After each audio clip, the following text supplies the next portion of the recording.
y'all. Wanted to make a video covering how I make my TARPS images. Now, with the state of the DCS F-14 Tomcat at the moment, we do not have TARPS. It's over the horizon. But I'll show some images on the screen now. But these are some images that I had created for my previous MilSim group, VF-154. I got a few videos from them kind of before this, but basically what I could do as the weapons officer or the operations officer trying to give intel to my guys who are about to go fly is to give them a TARPS image. Now, this is in no way, real to life how that worked, but it's a video game, so us as the community can kind of do as we please. So basically, I'm going to show how I did it. So as an example here, I'm going to take a TARPS image of this Patriot site here. Now, it's a little cheesy in that you need an Intel file. So let's say like your Intel guy for your air wing or whatever that may be sends out your Intel file. It shows all the stuff that's around, that they know of.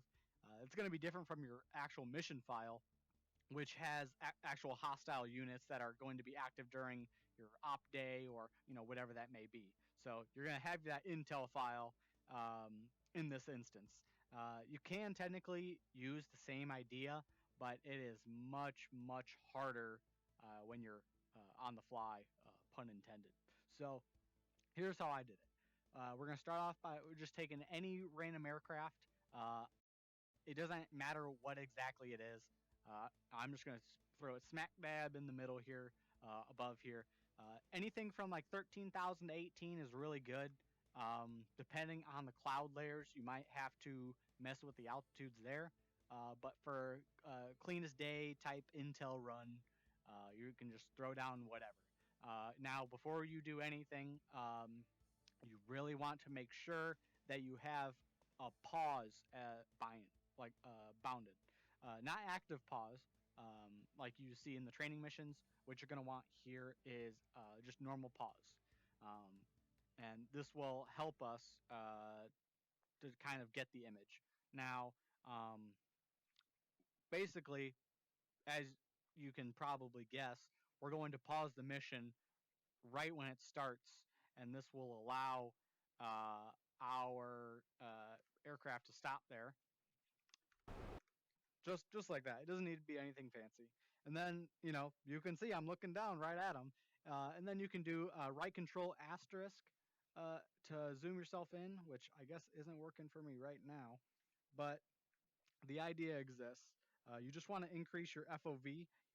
For VR guys, you might have to do the super zoom or whatnot to look down there. But for the track IR guys, this is a smooth as day. You just go down there, you do that right control asterisk. It'll narrow down your FOV right to where you're supposed to be looking, and it works. For me, you're going to just do that. You're going to have your finger for VR right on your screenshot button and click. And that's that. You don't want to get the tail of the A-10 there. Usually you can, kind of move yourself right there. That way you don't got to worry about it. And then you just, look straight down at your crotch as needed. And then, like I said, track IR guys, this is no problem. You could almost just go to ground unit view and do that, but you do not get the same effect of, the actual field of view of being 13,000 feet away from what you're looking at. And from here, what you can do is you can take these images into Photoshop. You can create your own data readout. For 154, what I did is I took a real TARPS image that you can find on the internet. They're not all classified, and you just kind of copy line for line there. It depends on the year of the TARPS that you're, or how that goes, what the actual readout data at the bottom says, and all that sort of thing. And if you want to be super hyper realistic, you might have to go ahead and get your own little patch there. Look up a TARPS image from that squadron, some along those lines. But for the most part, you can just get your image, turn it black and white. If you can take your sharpen tool or anything like that that works. That way, you can refine that. You can actually see each individual object, um, all that sort of thing, and it's easy as that. It's as simple as doing this. Now, if you wanted to do this in a real scenario, I wouldn't advise the lantern. Uh, as we all know, with the fishbowl TID, the quality is nowhere near as good, and there was no actual exporting of that uh, from the fishbowl, at least not to my knowledge. And well, I guess there is technically a way to export the fishbowl TID. Um, However, uh, it's not great quality, and you will not be able to get anywhere near as good field of view, as we all know looking through the soda straw. Um, like I said, if you want to do it on the fly, you're going to have to be pretty damn quick. In that, let's say your pilot is flying right over the target, you're just going to have to look down. Uh, Track IR guys, you might be a little screwed.